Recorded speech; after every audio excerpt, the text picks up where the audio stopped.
Hello everyone, मैं मोहम्मद शमशाद और मैं आज आपको ऑल इंडिया हिजामा हेल्थ केयर सेंटर पर लेकर आया हूं, जिसको कपिंग थेरेपी भी कहते हैं। तो इसके बारे में डिटेल से जानकारी दूंगा और इसकी जानकारी देंगे हमारे डॉक्टर इरफान साहब। तो चलिए मैं आपको लेकर चलता हूं। डॉक्टर, हिजामा क्या है और हिजामा किसको कराना चाहिए, क्यों कराना चाहिए, इसके बारे में ज़रा डिटेल से बताएं हमारे व्यूअर्स को। पहले तो बहुत बहुत शुक्रिया शमशाद भाई, आप मेरे पास इस हिजामा को एक्सप्लोर करने के लिए आए। ये एक बहुत अच्छी शुरुआत है कि हिजामा को इस तरह से अगर वेलकम किया जाएगा अच्छे अच्छे प्लेटफॉर्म से। और मेरे व्यूअर से भी ये दरख्वास्त है कि इसको ज़्यादा से ज़्यादा शेयर करेंगे तो ज़्यादा से ज़्यादा आप हिजामा को भी आगे फैलाएंगे। ये एक ऐसी सुन्नत है जो कि आप सल्लल्लाहु अलैहि वसल्लम ने इसके बारे में बहुत सारी हदीसें आती हैं, जिसमें एक ये भी आता है कि शहद 3 चीज़ों में शिफा है। शहद के इस्तेमाल में, हिजामा के ज़र्ब लगवाने में और आग से दागने में। आग से दागने को नापसंद फरमाया है क्योंकि वो एक अजियत वाला अमल है, तो उसको नापसंद फरमाया है। लेकिन परमिसिबल है, अगर हम कोई ऐसी बीमारी है जिसमें सिर्फ उसी से इलाज हो सकता है तो हम उसको कर सकते हैं। तो ये अल्हम्दुलिल्लाह शहद का इस्तेमाल और हिजामा के जरिए कट लगवाना, इसमें शिफा है।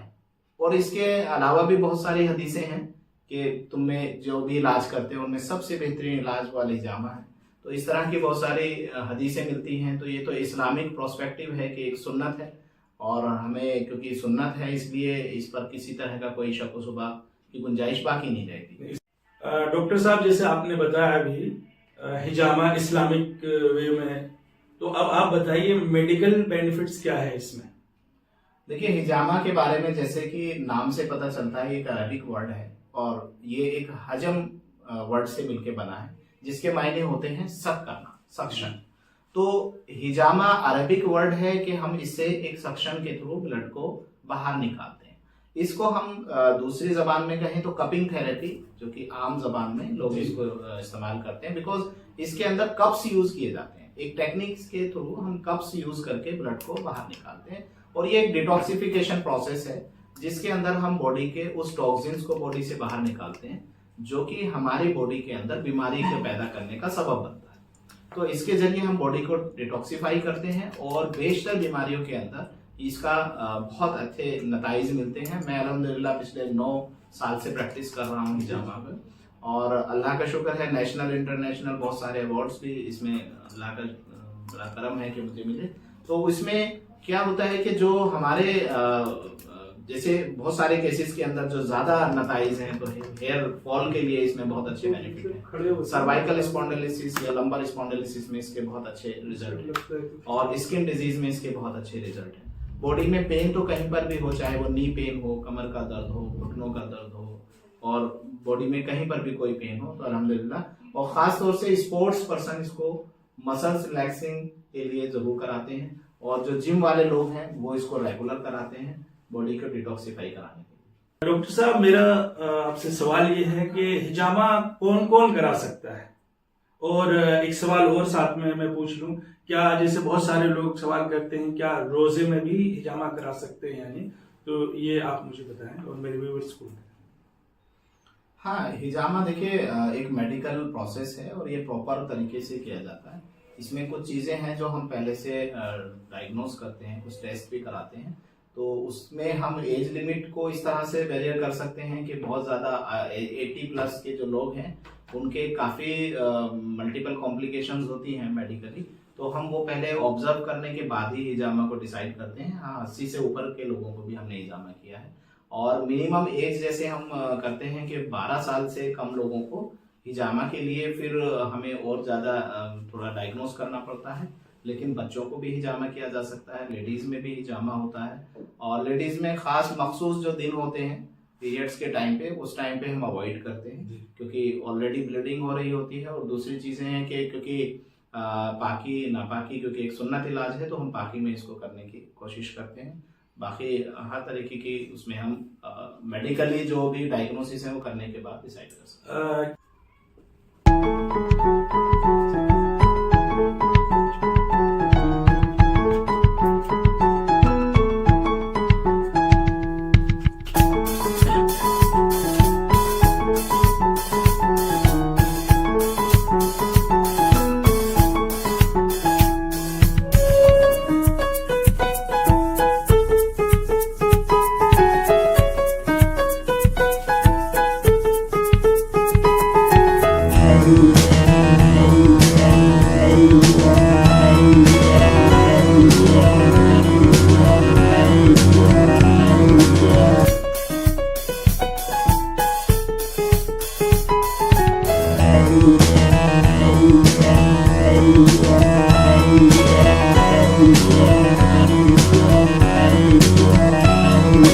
डॉक्टर साहब इसमें कोई दिन भी मुतय्यन है कि फला दिन कराना चाहिए या फला दिन? देखिए हिजामा के मुतालिक जो हदीसों से मिलता है वो चांद की 3 तारीखें हैं, जिनमें 17, 19 और 21 तारीखों में हिजामा कराने के में शिफा है, इस तरह से मिलता है। और दूसरे एक हदीस में भी मिलता है कि बुध के दिन हिजामा ना कराना बेहतर है। तो इसलिए हमारी क्लिनिक बुध के दिन मोस्टली हिजामा सेंटर्स वेडनेसडे क्लोज रहते हैं, तो बाकी सभी दिनों में हिजामा किया जा सकता है। इन दिनों में करेंगे तो बेहतर है। तो दोस्तों, अगर आपको हिजामा कराना है और अगर आप नॉर्थ इंडिया में रहते हैं या दिल्ली एनसीआर में, तो मैं आपको डिस्क्रिप्शन में डॉक्टर साहब का एड्रेस और नंबर दे दूंगा। आप कांटेक्ट करके आप इनसे हिजामा करा सकते हैं। और तो दोस्तों, हिजामा कहाँ कराना चाहिए और किससे कराना चाहिए? हिजामा आप जो वेल एक्सपीरियंस हो, जो हिजामा के बारे में बहुत सही नॉलेज रखते हो, इससे हिजामा कराना चाहिए। और हमारे डॉक्टर साहब इसमें एमडी हैं, तो आप डॉक्टर साहब आप अपने बारे में थोड़ा इसके बाद बताइए। देखिए, मैं तकरीबन 9 साल हो गए मुझे प्रैक्टिस करते हुए, और मैं कपिंग थेरेपी में as a traditional Chinese medicine में एमडी हूँ। और अभी रिसेंटली मैंने एक्यूपंक्चर से भी एमडी किया है। मैं एमए योगा भी हूँ और योगा सर्टिफिकेशन का लेवल 3 योगा सर्टिफिकेशन बोर्ड से लेवल 3 पास आउट हूँ। और मुख्तलिफ चीज़ें हैं जो हम ओवरऑल अपने ट्रीटमेंट में यूज़ करते हैं। बेसिकली हिजामा एक वेट कपिंग थेरेपी को हिजामा कहते हैं, वो मेरी स्पेशलिटी है। तो उसमें मैं पिछले 9 साल से प्रैक्टिस कर रहा हूँ, और अल्लाह का शुक्र है कि इसके अंदर मुझे कुछ अवार्ड्स भी मिले हैं। डॉक्टर साहब, एक बहुत ही महत्वपूर्ण सवाल रह गया। अगर कोई लेडीज कराने चाहती हैं तो क्या आपके पास अवेलेबल है लेडीज? हाँ, मेरी वाइफ भी हिजामा मेरे साथ पिछले 9 साल से करती हैं। उनको अच्छा एक्सपीरियंस है। मेरी वाइफ भी डॉक्टर है, और अल्हम्दुलिल्लाह यहाँ पे हम शुरू से ही लेडीज और जेंट्स दोनों का और बच्चों का भी हिजामा हम करते हैं।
खड़े होते ना बराबर, लगता है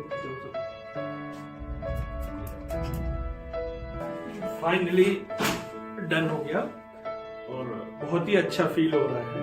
और माशाल्लाह आप हिजामा कराने के बाद आपको वो फीलिंग होगी कि जो हिजामा कराता है उन्हीं को पता चलता है। तो एक बार जरूर कराइए अपनी जिंदगी में। Thank you.